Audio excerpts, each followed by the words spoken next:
All right, I was going to run through real quick and just explain how I put the ground seats in and how I start my foundation and stuff like that. The way I do things, the way I do it, I feel it's pretty simple. And so, anyhow, I'm just going to real quick run you through how I go ahead and start finding the spot for my blocks and marking them out and where I'm going to put them. So I got my tree. It's a bare tree.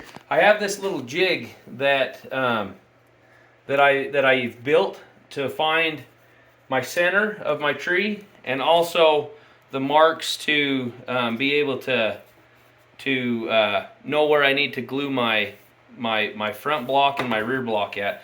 And if anybody's interested in this, we could build you up one. Works out good. I like it. So anyhow, what I'll do is I'll go ahead and I'll take this. Maybe come over on this other side of this if you think that works. But I'm going to take that and I'm going to push that right up into there. And where this is going to go, this mark here is going to go right at the base of my fork or my swells. And then what? If you want, you can go ahead and nail it under there or put screws in it if you want to, if you feel like you're having a hard time keeping it stable. But for the most part, we've done it enough, it feels pretty good. So we're going to start out, and we're going to start out by taking this. So we first start out by making sure that it's lined up, or we push it in and it's square with it's hitting on the edge of the fork there. Back here, so we got these grooves. Every tree has it where the front groove is for your stirrup leather. So then what I'm going to do is I'm going to take this, okay, and I'm going to slide this back to where I feel my finger back here, and this kind of feels like it's lined up, right? And then what I'll do is I'll go ahead and I'll put a mark right there and a mark right there.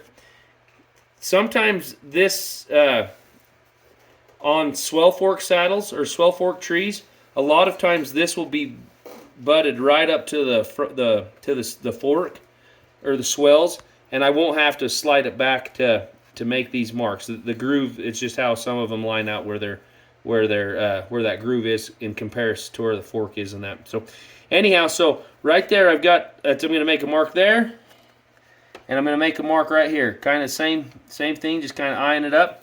And then I'm going to come back here. Now this right here is the mark where I'm going to put my center, or not my center, but where I'm going to start my last or my back block.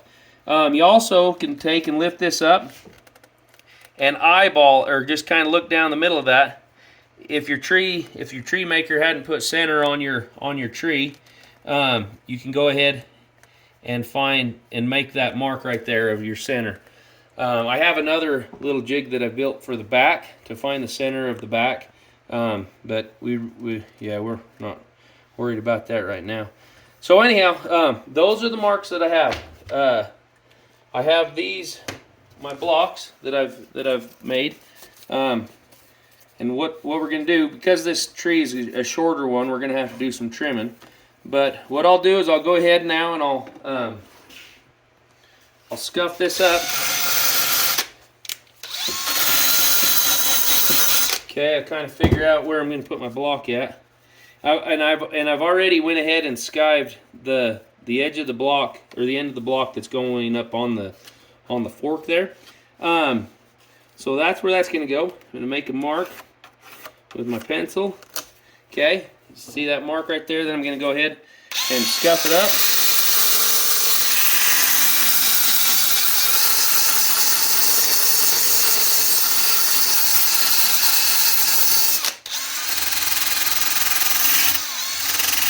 Okay, and then scuff up the leather, and that's already been scuffed up. I'd go ahead and apply the glue both to the tree and to the leather. Let it dry to where it needs to be. Put this in water, So now it's flexible with the glue on it, and then I'd go ahead and I'll glue it on there, and that's what you do with your front block. And this is me. I personally don't like care for my blocks coming all the way down here to where that groove starts, or where that groove.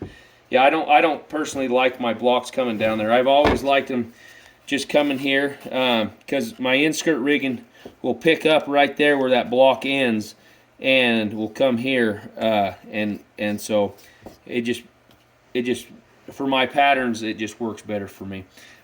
Pretty simple. Same thing on the back here. You'll take this and go ahead, and you could go ahead and skive this out, so you don't have, so it's just less skiving you have to do when you get it on the saddle.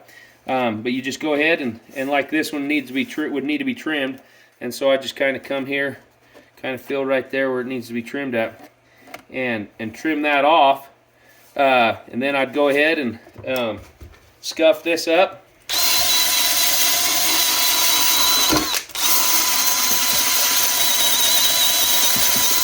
Go ahead and scuff it up. I'd scuff it up just a little bit better than that, but for the sake of the video, I'm not going to.